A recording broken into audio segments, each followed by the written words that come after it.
बिस्मिल्लाहिर्रहमानिर्रहीम।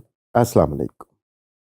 इस मॉड्यूल के अंदर हम पाइथन की कुछ लाइब्रेरीज को स्टडी करेंगे जो डेटा साइंस के अंदर हमारी हेल्प करती हैं, नेमली पांडास, नमपाई, मैटप्लॉटलिब और सीबॉट। इसके अलावा भी बेशुमार लाइब्रेरीज हैं जिनको आगे चल के ज़रूरत पड़ने पर हम पढ़ते रहेंगे। तो हम स्टार्ट करते हैं पांडास के साथ। पांडास और नमपाई ये दो ऐसी लाइब्रेरीज हैं जो डेटा को स्टोर करने और इसकी मैनिपुलेशन के लिए यूटिलाइज होती हैं। नमपाई मोस्टली अरेज के लिए यूज़ होती है और पांडास जो है वो मैट्रिसेस यानी 2 डायमेंशनल अरेज के लिए यूज़ होती है। पांडास जो है वो एक पाइथन की लाइब्रेरी है जो डेटा मैनिपुलेशन और एनालिसिस के लिए एक्सटेंसिवली इस्तेमाल होती है। इसके अंदर डेटा फ्रेम का डेटा स्ट्रक्चर और सीरीज के डेटा स्ट्रक्चर्स हमारे लिए अवेलेबल होते हैं। और जैसे हमने पहले देखा कि ये मैट्रिक्स मैनिपुलेशन के लिए बड़ी इफ़ेक्टिव लाइब्रेरी है, तो इस वजह से पांडास के साथ स्ट्रक्चर्ड डेटा के साथ काम करना बहुत आसान हो जाता है। स्ट्रक्चर्ड डेटा जैसे कि CSV फाइल्स, माइक्रोसॉफ्ट एक्सेल की फाइल्स, SQL की डेटाबेस और मज़ीद दूसरी डेटाबेसेस, इनमें डेटा स्ट्रक्चर्ड फॉर्म में स्टोर होता है और पांडास जो है वो स्ट्रक्चर्ड डेटा के साथ बहुत अच्छा काम करती है। ऐसा डेटा जो मैट्रिक्स फॉर्म में हो, जो रोज एंड कॉलम्स की फॉर्म में हो, इस डेटा के ऊपर पांडास हमारे लिए बहुत यूज़फुल काम करती है।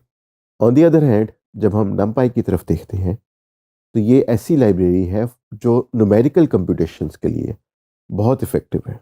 इसके अंदर भी मल्टी डायमेंशनल अरेज और मैट्रिसेस की सपोर्ट शामिल है और ये बहुत एफिशिएंट मैथमेटिकल ऑपरेशंस कर लेती है। तो यूजुअली जो large number of mathematical operations आपने करने होते हैं, अगर आप सिंपल अरेज पे या लिस्ट पे करेंगे तो उनमें बहुत ज़्यादा टाइम लगता है।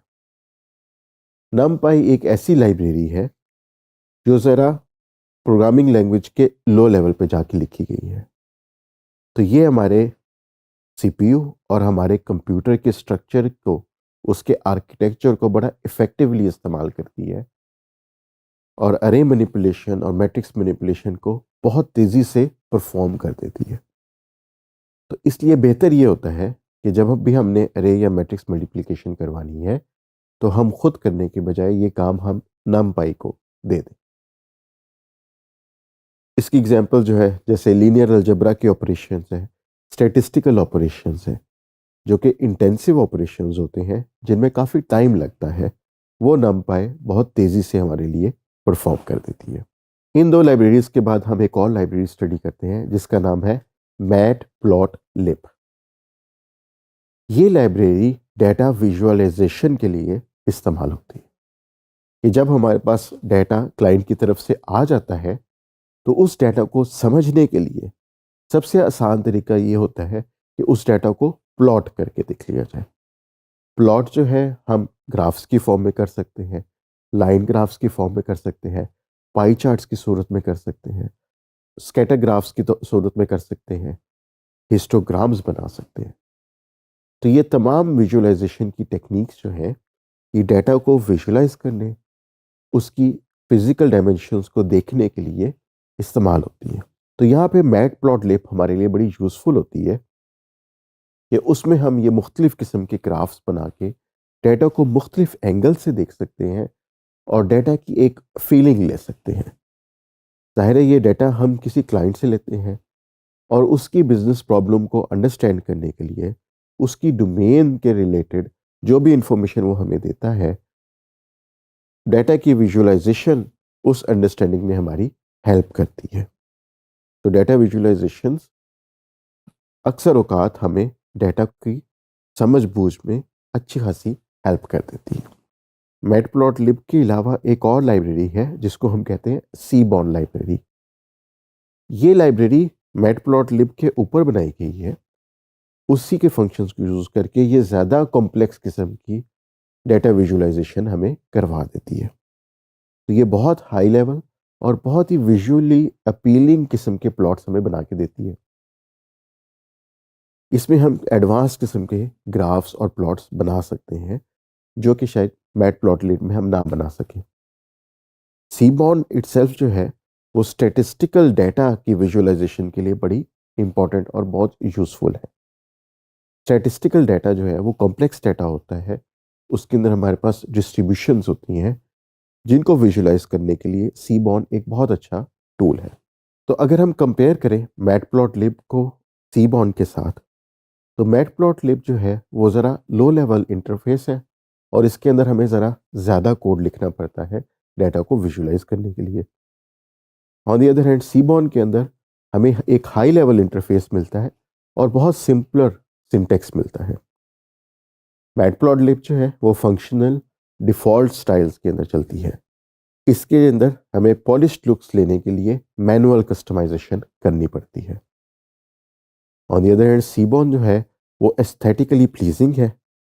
इसके अंदर बिल्ट इन थीम्स और कलर पैलेट्स बाय डिफ़ॉल्ट मौजूद होते हैं जिनको यूज़ करके हम अपने ग्राफ्स के अंदर काफ़ी सारे रंग भर सकते हैं जिससे डाटा को हाईलाइट करने में हमें हेल्प होती है। मैटप्लॉटलिब एक जनरल पर्पस लाइब्रेरी है जो कि एक वाइड रेंज ऑफ प्लॉट्स को सपोर्ट करती है, जिसमें आपके पास लाइन ग्राफ्स आ जाते हैं, बार ग्राफ्स आ जाते हैं, स्कैटर प्लॉट्स आ जाते हैं, पाई ग्राफ्स आ जाते हैं, यहाँ तक कि 3D प्लॉट्स भी आ जाते हैं।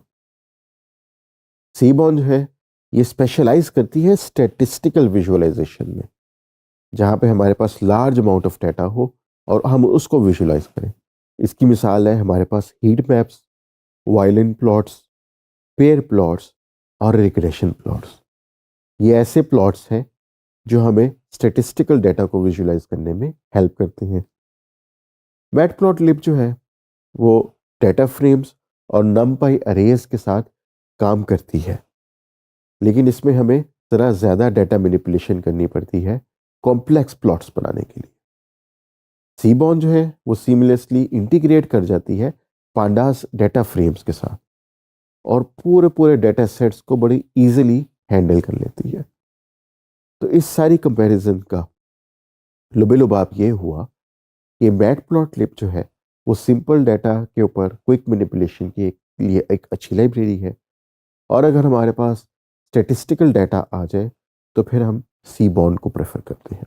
इन लाइब्रेरीज को देखने के बाद अब हम ये देखते हैं कि जब हम मशीन लर्निंग की पूरी पाइपलाइन बना देते हैं जहाँ पे डेवलपमेंट से लेकर डिप्लॉयमेंट तक बात चलती है, तो उसके अंदर हम मुख्तलिफ लाइब्रेरीज को इंटीग्रेट कर लेते हैं अपने काम को अचीव करने के लिए।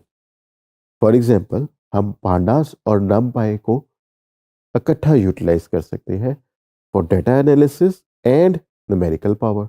हमने देखा था कि पांडास में डाटा एनालिसिस बहुत अच्छा हो जाता है और नमपाई में न्यूमेरिकल पावर बहुत अच्छी है, वो बड़ी एफिशिएंटली डाटा को मैनिपुलेट कर लेती है। तो अगर हम इन दोनों को कंबाइन कर लें तो हमें इन दोनों के फायदे मिल जाते हैं। इसी तरीके से हम मैटप्लॉटलिब और सीबॉर्न को भी कंबाइन कर सकते हैं। इसमें हमें दोनों लाइब्रेरीज के फायदे मिल जाएंगे। मैटप्लॉटलिब की सिंपल विजुअलाइजेशंस भी हमारे लिए अवेलेबल हो जाएंगी और सीबॉर्न की स्टैटिस्टिकल इनसाइट्स भी हमारे लिए अवेलेबल हो जाएंगी। तो ऐसा नहीं है कि हमें दो लाइब्रेरीज में से एक लाइब्रेरी को ही चूज करना पड़े, हम दोनों लाइब्रेरीज को भी यूटिलाइज कर सकते हैं और इस सूरत में हमें दोनों लाइब्रेरीज के फायदे मिल जाएंगे। तो हमने देखा इस मॉड्यूल के अंदर कि हमारे पास 4 ऐसी लाइब्रेरीज हैं जिनमें से 2 डाटा स्टोरेज और डाटा मैनिपुलेशन के लिए अच्छी हैं और 2 डाटा विजुअलाइजेशन के लिए अच्छी हैं, और ये दोनों सेट्स हमें रिक्वायर्ड होते हैं जब हम डाटा के साथ काम शुरू करते हैं।